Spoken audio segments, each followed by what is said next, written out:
Como o pastor Azael já anunciou, eu sou o pai do Samuel, vô da Júlia. E por causa de a Júlia ser a minha neta, a Hélida é minha nora. Para eles serem minha nora, meu filho, então eu tive que casar com a Shirley. A Shirley é a minha esposa, aquela que está ali. Claro que a Hélida também teve a mãe dela. Aí está a Nice, a mãe da Hélida, que está conosco hoje também. É a minha família. Eu tenho mais um filho, eu tenho o Daniel ainda.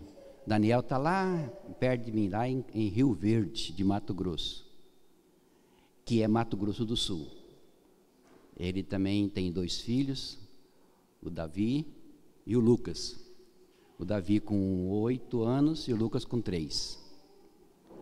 E assanhadinhos para virem para cá agora também. Foi preciso dar uma dobrada naquela história sempre de eu vou ali para convencê-los a ficar. Eu, como o pastor falou que eu desse uma palavrinha sobre o meu ministério, por início eu fiz, na verdade, ainda até a adolescência e mocidade, o seminário católico. Eu ia ser padre. Aí não viria nem Daniel e nem Samuel. Mas aí, depois aconteceu, eu ia reconhecer o Evangelho. Eu estava fazendo o meu chamado noviciado, a preparação de estágio, e eu peguei uma igreja da onde meu pai tinha as suas terras, e ficava mais ou menos uns 7 quilômetros de casa. E eu fazia tudo na igreja, o que o padre só vinha de vez em quando.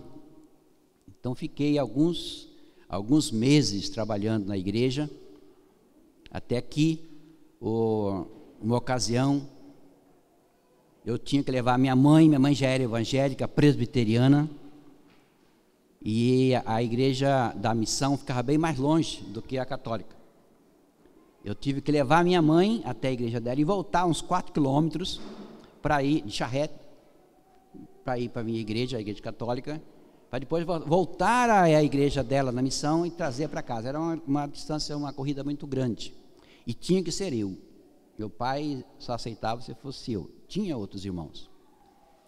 E numa desta, choveu muito. Eu não tive condições de voltar para a igreja, para fazer as minhas celebrações. E aí, eu fiquei para a escola dominical. E assisti a escola dominical, o pastor meio apertado assim, cobrando bastante, e assisti a escola dominical. Os meus irmãos, 2 irmãos eram evangélicos já, e me impressionava muito. Eles queriam saber o livro da Bíblia, aquelas coisas todas, que eu não sabia nada. Não sabia nada. Mas eu decorei tudinho naquelas férias, eu decorei tudinho, Gênesis, Levítico, Número, Deuteronômio, tudo. Aí, para poder debater com meus irmãos, que eu sei até hoje de Gênesis, Apocalipse e os livros da Bíblia. E nesse caminhar, acabou eu deixando de ir na igreja católica e ficar na escola dominical. Quando foi mais ou menos no 1º de outubro, os padres lá em Cuiabá ficaram sabendo e mandou eu voltar imediatamente para o seminário. Naquela época, não vou dizer a época, mas era 15 dias de viagem de Iguatemi a Cuiabá. Hoje se faz em 24 horas. Era uma semana até Dourados, depois mais uma semana até lá que se fazia. Eu não fui, falei assim, eu não vou. Eu vou terminar o ano aqui, depois no final do ano eu vou. Quando chegou no final do ano, não quis ir mais. Eles mandaram eu ir até Dourados, mas Dourados, eles iriam me buscar. Não aconteceu, eu falei assim, vou ficar por aqui mesmo e não vou ir. E não fui mais na igreja católica, e fiquei na igreja, era presbiteriana independente, a missão Caiuá, e daí não voltei mais. Depois fui para o seminário, acabei indo para Dourados. Em Dourados, eu não conheci ninguém, a casa que me arrumaram para eu morar, tinha um quartinho, e esse quartinho, chegou no domingo, não era fazer, Eu disse, vamos para a igreja? Era tudo presbiteriano. Aí foi para a igreja presbiteriana e lá fiquei. E de lá nós trabalhamos por uma situação assim interessante. Eu não tinha... Meu irmão estava namorando, meu irmão era mais novo que eu, e ele estava namorando uma menina, e essa menina tinha uma irmãzinha.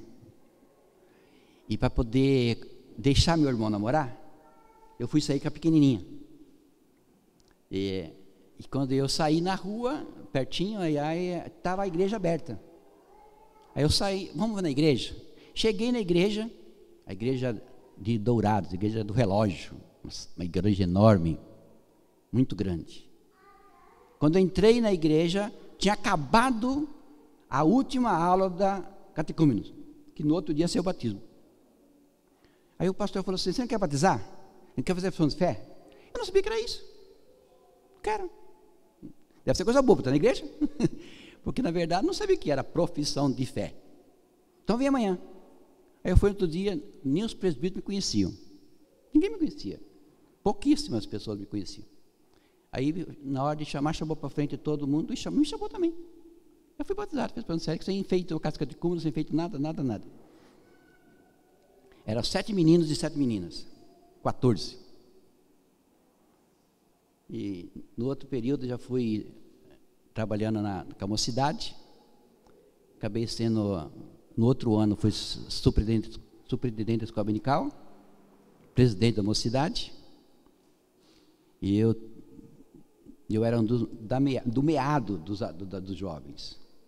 Tinha alguns tantos mais velhos que eu, que naquele tempo via realmente a moçada de até os seus 30 anos. Nós começamos uma reunião de oração às 11 horas, ou às 23 horas, que a igreja vem no centro da cidade. Essa reunião formou-se aí alguns meses, só fechada entre nós, entre algumas pessoas. Depois abriam para a igreja, depois de uns 5 meses abriam para a igreja. Nós chegamos a ter uma base de 120 jovens na mocidade. E nós tínhamos essa média de jovens na reunião de oração da meia-noite, das 23 às 24 horas, de todos os dias. E na sexta-feira nós fazíamos vigília. Houve muita conversão. Nós tínhamos 120 jovens da minha mocidade. Aí depois está tudo assim, e eu falei assim, pastor, eu quero ir para o seminário. Ah, essa não. Agora que eu estou aproveitando você vai para o seminário. Ele falou que eu quebrei as pernas dele. Mas eu fui. 77, faz dias, né? Em 77 eu fui para o seminário. E fui ser pastor, 4 anos de seminário, 2 anos em Campinas, 2 anos em Recife. E graças a Deus, depois voltei para o mesmo presbitério, sou de Mato Grosso do Sul, somos paulistas, mas criado, eu criado em Mato Grosso do Sul, minha esposa também paulista, mas criada aqui no Paraná, aqui pertinho, em Pérola. E daqueles 14, depois de uns 10 anos, só tinha eu crente, e por cima de tudo ainda pastor, porque todos se afastaram. Eu falei, gente, 13 fizeram catecúmenos, 13 ficaram lá, e todos se afastaram. Graças a Deus, alguns tantos já voltaram. Assim se vai. Eu sou pastor do presbitério de Campo Grande, é chamado PCGE. É todo o meu ministério. 38 anos de pastorado faço agora. Então, nós somos 3 presbitérios. O presbitério de Campo Grande, o presbitério de Dourados e o presbitério Pantanal. E um sínodo, que é o sínodo sul-mato-grossense. E então, quando ainda era um presbitério só, nós andávamos de uma igreja na outra, que na base de 900 quilômetros, às vezes demorava mais de 24 horas para ir na reunião do presbitério, numa ponta no outro, tinha que pegar trem, ônibus, cada coisa, mas íamos e fazíamos. Era movimento que dava, o povo gostava de andar e viajava. Só uma ocasião tive uma festa em um presbitério em Amambai, que é pertinho, dá mais ou menos uns 200 quilômetros. Nós fizemos em 8 horas de estrada, de chão, empurrando o carro na lama. E quando chegava lá, fazia a boa reunião. Então eu estive os meus 35 anos de pastorado, sou jubilado, sou aposentado pelo Estado na educação, e então a gente vive esta vida de pastorado. Fui pastor em 8 igrejas, primeiro num campo bem pequeno, me colocaram em Rio Verde para começar o trabalho, iniciar o trabalho, sem ter nada. Fui para Rio Verde sem ter nada, nem casa, nem igreja, e tinha uns crentes que frequentavam a Igreja Batista, e há 20 anos, já eram batistas já quase, só tinha uma irmãzinha lá. Essa irmãzinha falava assim: eu sou presbiteriano. Ela chegou a ser tesoureira da igreja, mas não aceitou ser batista. Eu sou presbiteriano, mas não dava Santa Ceia para ela porque ela era batista. Ela era presbiteriana, não era batista, não podia ter uma Santa Ceia, mas era tesoureira da igreja. Tem as coisas assim que acontecem, né? Aí formamos a igreja, já era de idade, e quando, mais de 70 anos, quando a gente foi para lá, já começamos o trabalho. Hoje tem a igreja lá, graças a Deus, e então são as coisas que acontecem, que depois, agora, de lá eu trabalhava em Rio Negro, uma igreja pequenininha, rural, 45 quilômetros de chão, tudo muito difícil, dormindo naquelas casas os quartos divididos com cortina e guarda-roupa. O banho é quando esperava escurecer, poder atrás da casa tomar o banho, né, de canequinha, de canequinha, não sei se alguém toma banho de canequinha aqui, de bacia, e às vezes de rio. Quando não era frio, era no rio. Então, mas era aquela limpeza. Na prateleira tinha aqueles armarinhos, você podia pentear o cabelo naquelas louças, que tá naquelas panelas, naquelas vasilhas de alumínio que estavam ali. Tinha vantagem. Posteriormente, terminei o meu ministério em Campo Grande, na igreja central de Campo Grande, uma igreja com mais de 300 membros no meu tempo. E lá jubilei. E hoje eu assisto a igreja de Bandeirantes, é uma igreja de 60 quilômetros de Campo Grande. Então lá tem uma missionária, nós assistimos a igreja lá. E nesse tempo todo, acompanhando o Samuel e o Daniel, nossos filhos, minha esposa professora no estado, e levamos a vida. O maior tempo do meu ministério, eu trabalhei para a igreja sem remuneração. Meus primeiros 10 anos eu só fui dedicado ao pastorado. Depois de 10 anos eu fui para a educação. E somente depois de aposentado, praticamente, que eu fui ser remunerado outra vez agora nos últimos anos. Sempre 100 anos para o presbitério. Ainda pagava para trabalhar. Ainda tinha que pagar ainda para trabalhar, porque tinha as despesas todas. Nem água, nem luz, nem telefone, nem gasolina, nem nada. Só levava a prensa de conselho, né? Aí não perde, né? Aí não tinha um conselho lá. Mas sempre foi muito bom. Graças a Deus, esse é o trabalho. A igreja está aí. A gente cresce, vai ver o trabalho da igreja. E o que era a igreja em 77, quando eu entrei iniciando o meu ministério, e estando já jubilado depois de hoje com 38 anos de ministério, porque a jubilação se dá em 3 situações. Se dava aos 70 anos, automática, compulsória, por invalidez ou por 35 anos de ministério, 30 anos de ministério. Eu optei pelo ministério. Então essa é a diferença, não que eu sou tão velho assim não, sabe? Não, só estou acima dos 60. Agora esse ano passado já fiz 65 de idade. Mas agora o Supremo Conselho já mudou, que mesmo se chegar aos 70 anos, não é mais necessário ser jubilado. Se pedir, será jubilado. Era compulsório. Agora mais não. Em tudo isto, para dizer que a corrida é grande, para dizer que nem tudo são flores, é muita situação difícil, igrejas pequenas, com medo do frio, com medo da chuva, com medo do sol, com medo da distância. Eu tive ovelhas que vinha à igreja com 7, 8 quilômetros a pé da rural, quando mudou para a cidade que tinha 2 quilômetros, não dá para ir para a igreja. Não ia na igreja. Eu falei, mas você ia lá era 8 quilômetros, você ia a pé de noite. E eu cheguei a ter um Fusca, e para chegar, tinha igreja, e tinha que pousar lá na roça. O Fusca, na hora, no pé do morro, a Shir descia, todo mundo descia, para subir o Fusca. Só deixava uma velhinha cega dentro do carro, e nós subimos o carro, a ala dele. Depois chegava lá em cima, aí entrava um bando, naquele Fusquinha, tanto que coubesse, estava dentro. Íamos para lá para a roça, para pousar. Daquelas pessoas que realmente faziam a viagem de 8 quilômetros, eu falava assim, olha, vamos fazer o culto mais cedo, para vocês irem embora mais cedo. Não, o culto presbiteriano é 7 horas, 19 horas, tem que ser 19 horas. Não é 19 horas. Mas amanhã vocês têm que trabalhar, porque 3 horas da manhã está em pé para poder tirar leite. Não, mas diz que culto dominical presbiteriano é 19 horas, tem que estar lá na escola dominical 19 horas, o culto à noite é 19 horas. Não, tudo bem. Eu tive a minha mocidade com 120 jovens, e como jovem, teve mocidade de 3, 4. E com um laço para trazer para a igreja.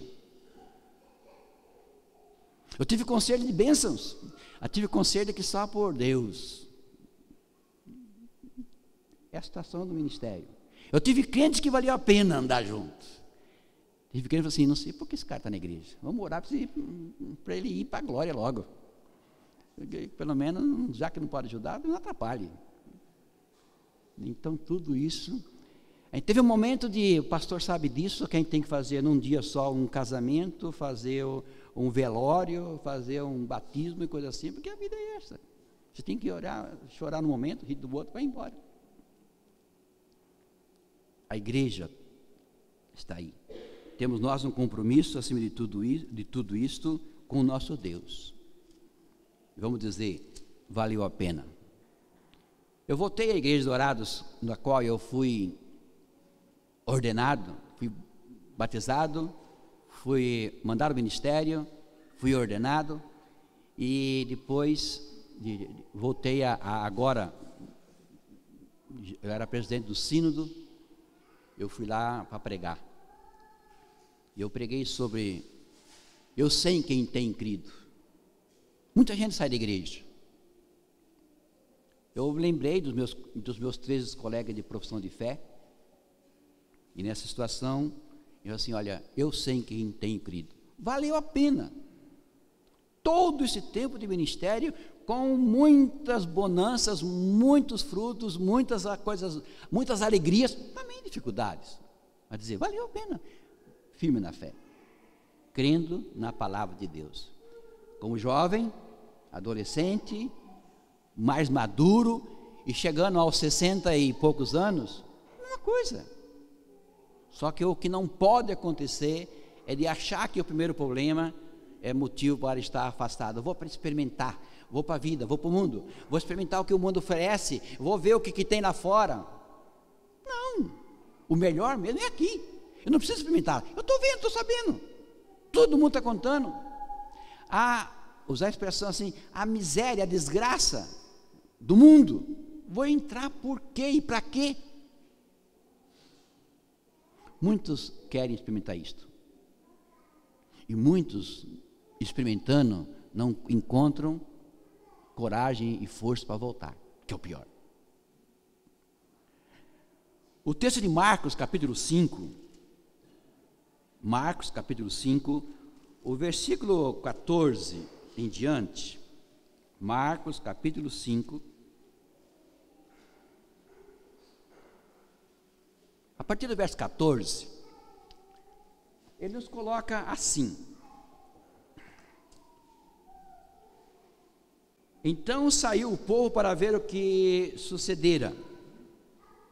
Indo ter Jesus, viram o endemoniado e o que tivera legião assentado, vestido em perfeito juízo, e temeram. Os que haviam presenciado os fatos contaram-lhes o que acontecera ao endemoniado e acerca dos porcos. E entraram a rogar-lhe que se retirasse da terra deles. Ao entrar Jesus no barco, suplicava-lhe o que fora endemoniado, que o deixasse estar com ele. Jesus, porém, não lhe permitiu, mas ordenou-lhe: vai para a tua casa, para os teus, anuncia tudo o que o Senhor te fez, e como teve compaixão de ti.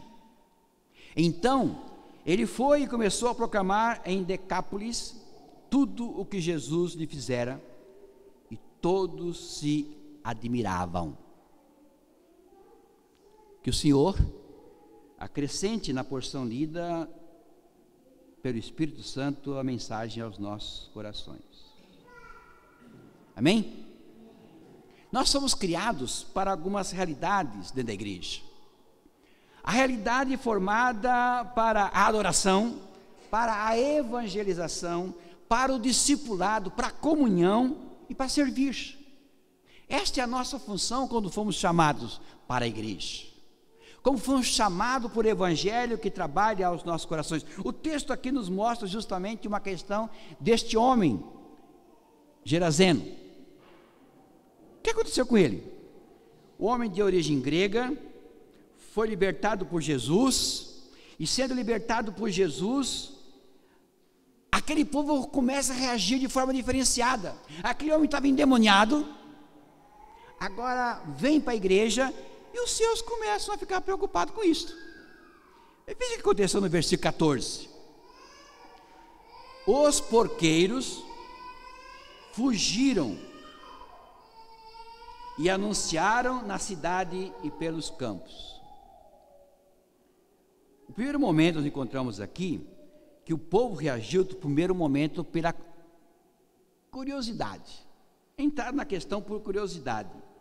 Fugiram e foram anunciar. Olha o que aconteceu. Logo em seguida, no versículo 15, a gente observa que houve ali uma questão de temor. Indo ter com Jesus, viram o endemoniado e o que tivera a legião, assentado, vestido em perfeito juízo, e temeram. Estava endemoniado? Agora que não estava endemoniado, fizeram todo um barulho. Olha, está quietinho, está comportado, está em perfeito juízo, e temeram. Como é a reação do povo? Logo em seguida nós encontramos o versículo 16 e 17, falando outra questão. E entraram e a rogar-lhe que se retirasse da terra deles. Ao entrar Jesus no barco, suplicava-lhe que o que for endemoniado, que o deixasse estar com ele. Duas situações. A primeira, pediu que retirasse. Não fica perto de nós, não. Se converteu, volta, mas vai tomar a sua vida. Mas por outro lado, não, eu quero ficar com o Senhor. Mas é interessante uma questão aqui. Como é interessante. Ele pediu: Senhor, eu quero seguir o Senhor, quero andar contigo. Se não, vai para a tua casa. Vai para a tua casa. Eu quero pensar com vocês hoje, nessa manhã, sobre uma questão. Vai para casa. Eu lembro da infância ainda, quando a gente pedia para a mãe assim: mãe, eu vou jogar bolita ali com os vizinhos, na rua, no final da rua. Tal hora aqui em casa. Mas não estava tal hora em casa. Ela saía assim, já para casa. Bastava uma vez. Até na posição da bolita, largava lá. Já ia embora.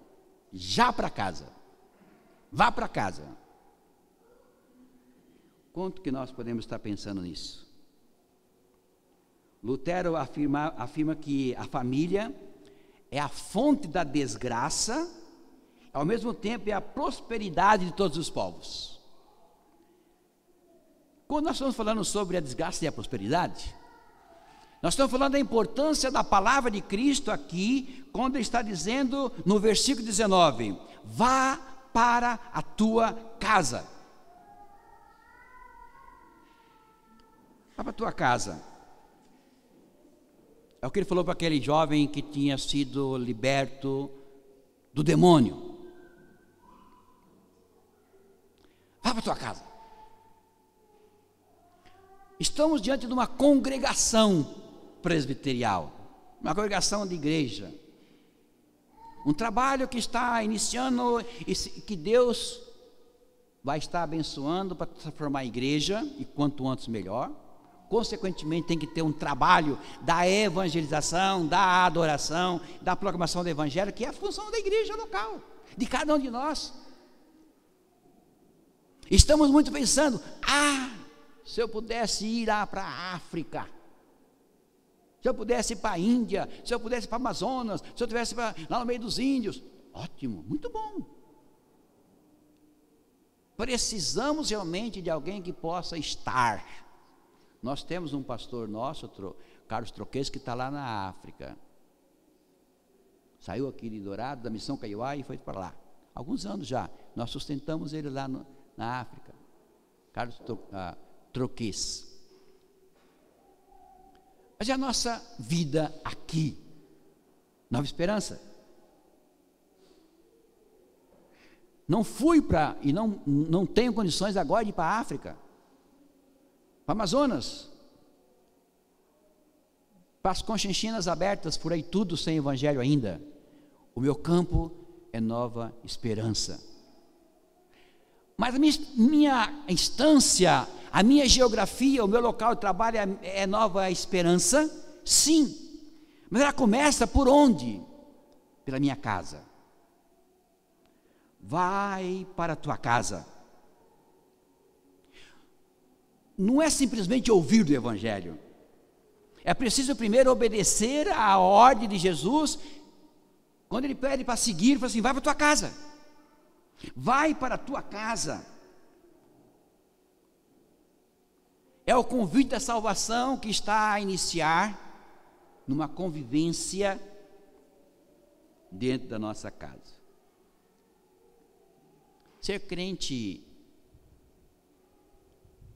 em outras instâncias é muito bom. Eu preciso ser crente dentro de casa. Eu preciso estar fazendo o trabalho do Senhor dentro de casa, no meu lar. E ali aquele homem tinha que estar pregando o evangelho para os da sua casa. Que casa? Ele não tinha casa. Ele era endemoniado, andava na rua, já tinha perdido o status de família. Essa era a visão e não podia ser diferente. Mas na estrutura familiar, o Senhor Jesus sabia disso e falou assim: é para a tua casa. Ele teve que voltar para casa, reconquistar sua casa. Eu tenho um sobrinho dado às drogas, e na verdade ele perdeu a estrutura da família, e as irmãs mesmo não dão muito apoio. A minha irmã fala assim: é meu filho, está dando apoio. Já andou por tudo, para a Venezuela, para esse buraco tudo, já foi expulso de lá, já voltou, está com seus 40 e poucos anos agora, não está melhorando não. Quer dizer, está melhorando agora. Já deu muito trabalho. Mas ele não conquistou a família ainda. Apesar de ser um teólogo. Foi pastor.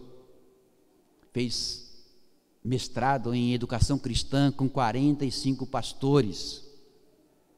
E no meio desse curso, ele abandonou tudo e foi ser hippie, maconheiro, tudo mais. Largou tudo. Foi pastor por um ano, lá no Mato Grosso. Pegou a roupa, pôs na mala, largou a mudança, largou tudo para trás e foi levar essa vida miserável, que já faz mais de 20 anos que está assim. Então nós encontramos ele precisa ter a sua família. Ontem falei com a minha irmã falou assim, olha, ele está parando de beber por necessidade, porque está muito mal, tem que largar de beber. Mas vai largar de beber, vai largar a droga. E no final, eu sou mãe dele, vou ter que cuidar. Tem que cuidar. As irmãs forem, estou cuidando da sua vida, não quer saber muita coisa não. Mas Deus pode fazer a obra, minha irmã acredita nisso, já também acredita, porque está orando. Vá para a tua casa. Meu sobrinho não chegou a isso ainda, porque não se converteu. Nós já estamos convertidos. Nós estamos salvos. Mas temos uma família, e dentro dessa família, como é que eu sou crente? Tenho eu conquistado os meus pais, os meus filhos, os meus sobrinhos, os meus parentes. Os meus parentes sabem que eu sou crente, e que tipo de crente eu sou, para dizer assim, vale a pena ser crente, porque o meu sobrinho, o meu irmão, o meu pai é crente, eu quero ser igual a ele. Se eu ser crente igual fulano é, já ouvi isso, eu ser crente como fulano é, mas de jeito nenhum, sei o que eu sou. Jesus disse àquele rapaz, vá para a tua casa. Na verdade, ali é o momento dentro da família mostrar o que é. Vá para a tua casa. Esse é o ponto mais central para a evangelização daquilo que nós conseguimos pelo Espírito Santo de Cristo na nossa vida. Eu quero que a minha igreja, a minha congregação, meu ponto de pregação, meu espaço seja reconhecido, mas eu preciso ser este vaso de bênção dentro da minha casa. Mas o versículo 19 fala mais ainda, vá para a tua casa, para os teus. Não é só ir para casa, muita gente está dentro de casa, come, bebe, veste, usufrui das bênçãos que os pais têm da comida e coisas assim, mas não se falam, não se comunicam, não se compartilham, só vive na mesma casa, igual aquelas fotos que aparecem por aí, né? Hoje tem mais razão ainda, porque fica na frente da televisão, cada um no celular, vem quando tem umas historinhas por aí, né? Está todo mundo dentro de casa, mas cada um no seu celular, e às vezes dá assim, né? Às vezes em casa acontece assim, eu e a Shirley sozinha, lá em casa, sozinhos em casa, a casa é grande, aí para achar o outro, liga o celular, onde está você? Ó, o almoço está pronto.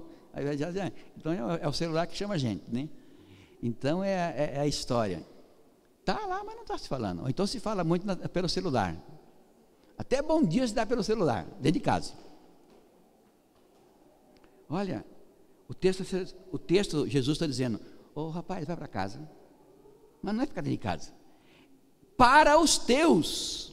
Ter aí uma outra parte que quero afirmar, não basta estar em casa, presente em casa. É necessário que essa presença tenha uma qualidade. Evangelizar não começa pela pregação, começa pelo relacionamento, começa pela honestidade de vida, começa pela forma de estarmos tratando o outro, irmãos com irmãos, pais com filhos, filhos com os pais, dentro de casa, tudo chamado crentes, mas nada de vida cristã. Se sairmos da casa, que nós podemos dizer família é um pouco mais do que somente da casa, se pegar com os avós, se pegar com os tios, se pegar com os primos, aí complicou mais ainda.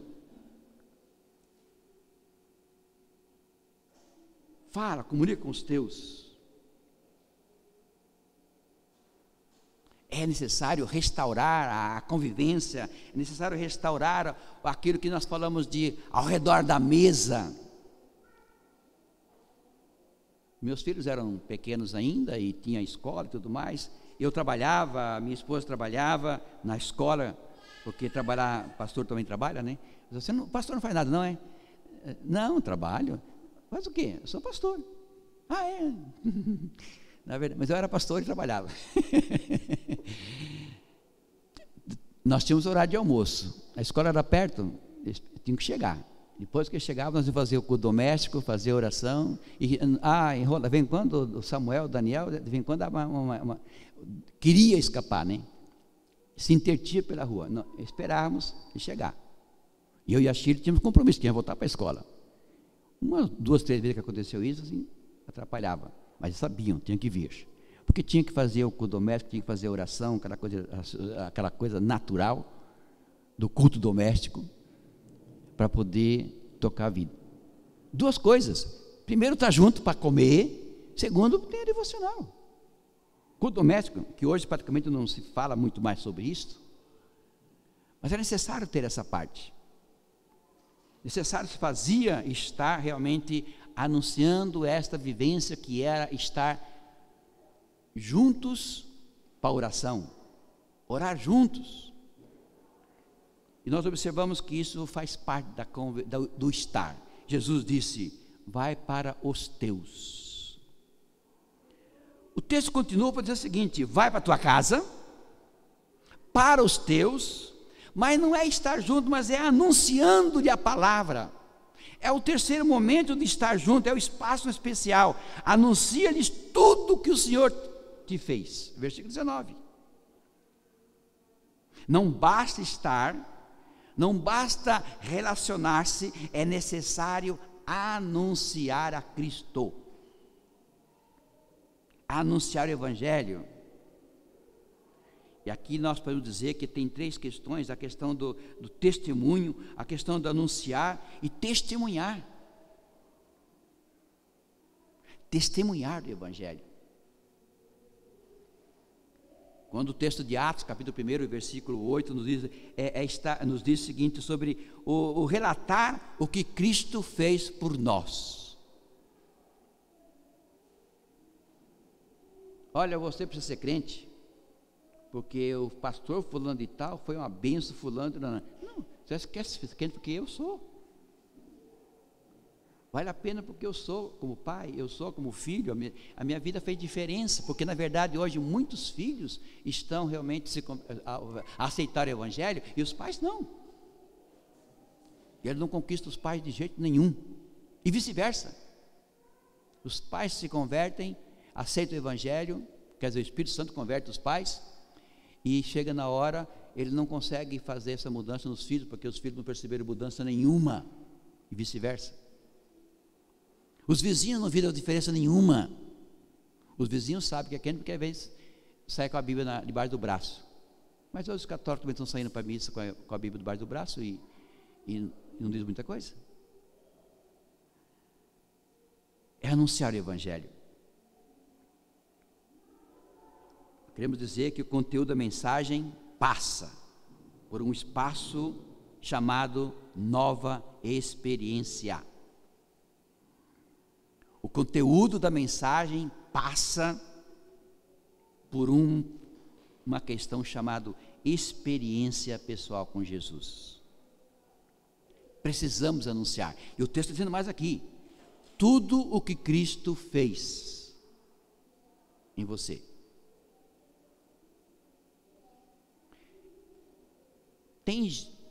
Temos pessoas na igreja que sabem dia, hora, minuto, o texto bíblico, aquela coisa toda, quando ele se converteu. Eu não tenho isso, mas muitas pessoas têm. Sabe o dia que foi para a igreja, o que o pastor pregou, o versículo bíblico, o tempo chuvoso, o tempo seco, o tempo de noite, o tempo do dia, é uma marca. Mas não precisa ter isso para poder ser crente. Eu não tenho. Eu tive um convencimento gradual, crescente, e aí para poder chegar até lá, um convencimento que foi dado por certo. E é uma grande vantagem que a igreja presbiteriana no Brasil tem, e algumas igrejas têm aí, é realmente o estudo bíblico, a escola dominical, que é uma bênção para dar o ensinamento da palavra de Deus, para que quando vem a pública profissão de fé, quando vem o batismo, vem convicto, vem sabendo o que está fazendo. Não é simplesmente levantou a mão e já está batizando. Tem igreja que faz isso hoje. A igreja presbiteriana é uma igreja que, na verdade, recebe poucos membros. Não é muito que receber membros, não. Mas os que vêm, ficam. Porque vêm sabendo o que está fazendo. Vêm sabendo o que é a palavra de Deus. Vêm convencido do que é as Escrituras Sagradas. Não vem simplesmente pela emoção. Quantas vezes, como pastor, a gente tem vontade assim, vamos crescer, vamos receber mesmo. Pastor, quer ser batizado? Ótimo, senta aí, vai para casa catecúmenos. É só isso? Não, é só 3 meses, 4 meses, 5 meses. O ano passado, fizemos uma classe catecúmenos lá em Bandeirantes, umas 5 pessoas. Tem que fazer profissão de fé? Não. Agora, depois que terminou os estudos, vamos ver se vai se fazer. 2 pessoas, a gente ficou feliz, porque não fizeram a profissão de fé. Não estava no tempo. Para nós, pastores, é uma vantagem receber. Porque a coisa mais gostosa da vida é receber membros da igreja. Só que, infelizmente, não recebendo direito, o excluir é complicado. Como é pesado excluir uma pessoa da igreja. Essas 2 pessoas, eu acreditava que logo ia ter que ser excluída. Tinha boa vontade. Queria realmente estar na igreja. Só que eu sabia que não estava ainda lá. E para mim era vantagem receber, mesmo porque daqui a pouco eu vou embora, eu sou pastor, mas fica lá para a igreja. Uma pedrinha de tropeço, como diz o outro, um espinho no sapato, qualquer coisa, um pé do sapato, qualquer coisa assim. Não é, precisa, na verdade, ter aquilo que nós chamamos, saber o que Cristo fez na vida. Ter consciência do que Cristo fez da vida e, consequentemente, firmar os passos em Cristo.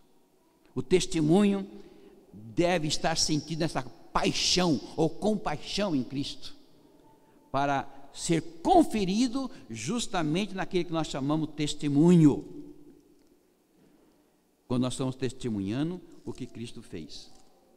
Aí não são todos pecadores, somos todos pecadores. O Evangelho de João, capítulo 3, o versículo 30, nos coloca dessa forma: convém que ele cresça e que eu diminua. Esta a ideia do testemunho. Se queremos, na verdade, uma igreja forte, se queremos, na verdade, uma igreja que esteja consciente do que está sendo feito, é preciso entender o que Cristo falou lá: vá para casa, vá para os teus, anuncia tudo o que Cristo fez por você. E começa aí a nossa responsabilidade. Eu sou crente na minha casa, eu sou crente na minha igreja, eu sou crente onde quer que eu venha estar. Aonde alguém possa dizer: eu quero ser crente porque o meu amigo é crente, meu colega de trabalho é crente, o meu colega de bola é crente, o meu colega de escola é crente, eu quero ser igual a ele.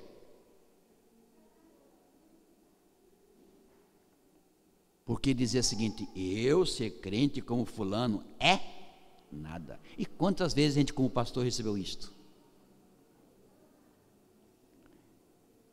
Eu trabalhei no banco e, infelizmente, chegou uma época que a gente falou assim, tinha um rapazinho, colega meu, depois de 3, 4 anos de trabalho, que eu fui saber que ele era crente. Até então ele não declarava nada, nem se apresentava. Quanto é complicado isto. Um dia uma senhora chegou para mim assim: olha, eu vim para a igreja uma vez, e que surpresa, fui convidado por um terceiro lá, para vir na igreja e vir assistir um culto. Cheguei lá, o meu chefe era de lá, era presbítero de lá. Eu não sabia que ele nem era crente, que ele era crente. Ela veio, gostou do culto, também pela amiga, e aceitou a Cristo posteriormente, e foi recebida com confissão de fé, e já estava lá tudo junto convivendo, mas o chefe era crente e ela não sabia que nem era, e por azar tinha um cargo deste. Meus irmãos, vá para casa. Para os teus. E anuncia-lhe o evangelho. Isso se faz em três momentos, em três posturas, vamos dizer o seguinte. A primeira, convicção. O versículo 20 está dizendo aí, então ele foi. O versículo 20 está dizendo aí, então ele foi.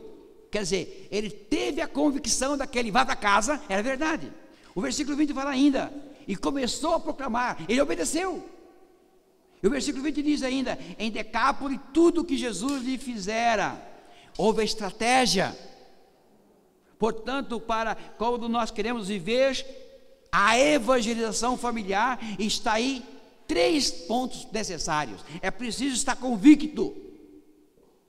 Quando ele disse, então ele foi. Ação. É preciso obediência. Ele começou a proclamar. É preciso estratégia. Ele começou ali, dentro de casa, na sua região. E Nova Esperança vai estender para toda a região. Decápolis era uma das 10 cidades mais influentes da Grécia. E Lucas diz que ele anunciou em todas aquelas cidades, posteriormente. E essa é a lição que inspira cada um, e deve inspirar cada um de nós, em especial quando estamos iniciando um processo de igreja. Igreja paredes, igreja templo, a minha vida. Meu vizinho, a minha casa precisa saber que eu sou crente. Meu vizinho precisa saber que eu sou crente. Meu colega de serviço precisa saber que eu sou crente. Meu colega de escola precisa saber que eu sou crente. O caixa do supermercado precisa saber que eu sou crente.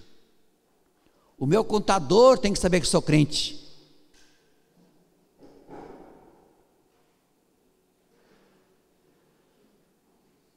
Eu fui fazer imposto de renda. Aí a minha contadora falou assim, olha, você vai ter que pagar imposto. Eu tinha vendido uma casa para pagar a dívida. Para pagar a conta. Eu tinha vendido uma casa e a casa estava na escritura um valor de compra. Aquele que o Bolsonaro estava brigando esses dias aí, né? É real. Eu nunca tinha passado por isso. Na escritura estava um valor, mas quando eu vendi por valor, depois de tantos anos, tempo. Aí eu não paguei não sei como, tem um nome próprio para isso. Aí quando você tem que pagar essa diferença. Eu falei, mas não tem outro jeito? Não tem. É só não considerar isso aqui. Se a malha fina não te pegar, tá bem. Se te pegar, você vai ter que pagar. Só que aí vai ter juros. Eu falei, não, põe aí, paga. Tem que pagar. Graças a Deus que eu tinha guardado um dinheiro na poupança ainda, tinha um valor guardado lá, tive que pagar. Não foi pouco não. Porque 4 mil reais para quem ganha pouco. Eu tive que pagar. Paguei os 4 mil de imposto de renda. Além do que eu tinha pago, né? Só porque... Tem jeito de escapar disso? Tem. Mas não é o correto. O governo está errado? O governo está explorando? Tá. Mas se você for contra, você está errado. Quem tem que responder é ele, não sou eu. Eu tenho que fazer a minha parte. Eu tenho que dar o meu testemunho. Inclusive para a contadora. Assim, ó, faz aí. Tem que pagar. Então, o seu contador também tem que saber que você é crente. O caixa do teu supermercado precisa saber que você é crente, na hora do troco. Na hora de fazer a compra. Eu sofri muito, eu fui chefe da educação, em Mato Grosso do Sul, em Rio Verde, e a gente ia fazer as compras, quem é comerciante sabe disso.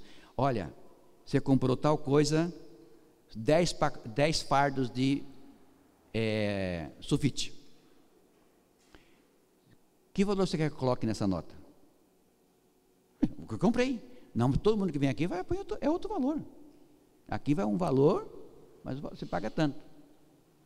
Não, é assim que o pessoal faz, ainda mais governo. Eu era governo. Eu falei, não, eu quero no valor da mercadoria. Só você que faz isso. Então, é difícil. E às vezes nós esquecemos que tem que ser crente por aqui. Irmãos, Igreja de Cristo, aqui em Nova Esperança, os 38 anos de ministério já se passaram. As verdades bíblicas são as mesmas. Lá no tempo de Cristo, já estava dizendo: vá para a tua casa, para os teus, e anuncie o Evangelho. É a mesma coisa para hoje, é a mesma coisa que será para sempre, que o Evangelho não muda. Nós queremos ser diferentes, nós queremos andar com o mundo faz isso, o mundo faz aquilo, até carnaval gospel já tem. Esse dia me ofereceram uma cerveja sem álcool, para enganar crente. Eu estava bebendo assim, não, é sem álcool. São as coisas que aparecem. Os crentes querem ser crentes, mas igual ao mundo. Os crentes querem ser crente, mas parecido com o mundo. Que Deus abençoe cada um, as crianças, os adolescentes, os jovens, os mais de idade, cada um de nós, porque o Evangelho é para você, como é para mim, como é para aquele que tem mais um pouquinho de idade que nós todos. Porque o Evangelho é o mesmo. E esse Evangelho transforma. Esse Evangelho é vida. Esse Evangelho que nos fala que somos de Cristo. Que Deus abençoe, Deus sustente, Deus esteja com a vida do pastor, da sua família, e que possa estar dando cada vez mais bênçãos e bênção sem medida, hoje e sempre. Amém?